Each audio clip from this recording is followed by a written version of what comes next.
大家好，歡迎返到嚟。今日我好開心可以請到 Dr. Charles 同我哋傾下偈。其實最近我成日覺得我哋生活節奏真係快到有啲喘唔過氣，好似每日都係不斷重複緊啲 task，由朝忙到晚。但係到咗夜晚嗰陣，心入面反而覺得好空虛。Dr. Charles，你覺得我哋係咪喺呢種忙碌入邊唔小心整丟咗一啲對生活嘅熱情？我想同你探討下點樣可以透過儀式感幫自己揾翻嗰種生存緊嘅感覺，而唔係單純咁生存落去。Kathy， 多謝你帶出呢個咁重要嘅話題。其實你頭先講嗰種空虛感喺現代社會入邊係非常普遍嘅，我哋叫呢種做 existential vacuum。其實好多人會誤解咗儀式感，以為一定要好大陣仗，要使好多錢或者影相好靚先算。但其實喺心理學角度，儀式感係一種刻意嘅停頓。根據 BBC 之前有一篇關於 rituals 嘅報導提到呢，當我哋處於一個充滿不確定性同壓力嘅環境入邊呢，簡單嘅儀式可以有效降低焦慮啊。點解呢？因為儀式賦予咗我哋一種掌控感 （sense of control）。當你每日起身唔係即刻攞起部手機睇 email，而係先認認真真咁為自己沖一杯咖啡，聞下嗰陣豆香，睇住啲煙升起，呢幾分鐘你就係你自己嘅主人。呢種 moment 真係好緊要，因為佢話俾你個大腦聽，喂，我有權選擇點樣開啟我嘅一日。所以我成日常講，儀式感唔係為咗俾人睇，而係為咗溫柔咁喚醒你自己嘅內在。係啊，呢份溫暖其實一直都喺度，只係我哋太忙到唔記得咗去感受佢。我哋要學識將 ordinary 嘅事變做 extraordinary， 呢個就係智慧嘅開始。真係啊，聽到你講溫柔咁喚醒自己，我真係好有感受。我諗起有時我收工返到屋企，明明好攰，但我會堅持點一支香薰蠟燭，然後靜靜地坐5分鐘。嗰5分鐘入邊，我唔會去諗聽日要交咩 report， 而係純粹感受嗰陣味同埋嗰團火。原來呢啲咁細微嘅動作真係可以幫我切換心情。不過 Dr. Charles， 好多人可能會覺得我連瞓覺都唔夠時間啊，仲邊有時間搞呢啲 rituals 啊？對於呢啲咁忙嘅都市人，你有冇咩建議，等佢哋可以輕鬆啲開始？係啊，時間管理係每個人嘅大難題，但係我哋要明白，儀式感唔係要增加你嘅 workload， 而係要變做你嘅 energy source。我會建議由微儀式 micro rituals 開始，例如明報以前訪問過一啲心理學家，佢哋建議喺工作切換之間加一個斷點，你唔需要半個鐘，可能只需要30秒。例如你由 meeting A 準備去 meeting B 嘅時候，試下停低，合埋眼，深呼吸3次，話俾自己聽，頭先嗰個會已經完咗，我而家要進入下一個狀態。呢個就係一個儀式。或者你翻到屋企門口，唔好即刻開門，先喺門口拍一拍身上嘅灰塵，想像將公司嘅壓力留喺門外。呢啲動作係唔需要額外時間嘅，但佢可以幫你建立一個心理門檻。你要記住，我哋唔係機械人，我哋係需要過渡期嘅。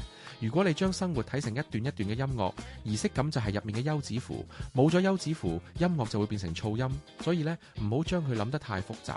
由你最常用嘅一件物件，最簡單一個動作開始，你可能會發現，當你賦予咗嗰個動作意義，你對生活嘅掌控感就會慢慢翻嚟。呢種感覺真係好神奇，係一種內在嘅力量，幫你抵抗外界嘅混亂。休止符呢個形容真係好靚。如果生活係一首歌，我哋真係需要呢啲 space 嚟令旋律變得好聽。係啊，原來我哋唔係要更多時間，而係要更多心意去對待自己。我發覺，當我認真對待一個小細節，例如執乾淨個書台先開始寫嘢，我嗰陣嘅焦慮真係會少好多。Dr. Charles， 你覺得儀式感對於人同人之間嘅關係係咪同樣重要？例如屋企人或者同 partner 之間？絕對係啊 Kathy。其實人際關係入邊嘅儀式感係一種情感嘅錨點 emotional anchor。喺社會心理學入面，我哋發現一啲有共同微小儀式嘅家庭，佢哋嘅凝聚力會強好多。譬如話每晚食飯前大家熄晒電話傾5分鐘偈，或者出門前一個擁抱。呢啲嘢看似好細碎，但其實係喺度傳遞緊一個信息，你對我好重要，我喺度。喺呢個數碼時代，我哋太容易俾 screen 隔絕咗。明明坐喺對面，但係心唔喺度。如果我哋可以刻意建立一啲儀式，例如每個星期5晚係電影之夜或者冇電話晚餐，呢種 connection 就會變得好實。你要知道，愛係需要透過行動去體現嘅。而儀式感就係最好嘅載體，佢可以令平凡嘅日子變得特別，令對方感覺到被珍惜。其實真係唔需要好隆重，甚至乎係兩個人一齊洗碗，但大家一邊洗一邊哼下歌講下笑，嗰個 moment 就係屬於你哋嘅儀式。呢啲回憶往往比你買一份名貴禮物更加令對方印象深刻，所以試下同你愛嘅人一齊創造一個屬於你哋嘅小儀式啦。呢份親密感係任何嘢都代替唔到嘅。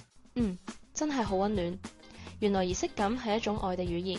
聽完 Dr. Charles 嘅分享，我覺得自己充滿咗能量，好想今日返去就試下由一個小動作開始，重拾對生活嘅熱情。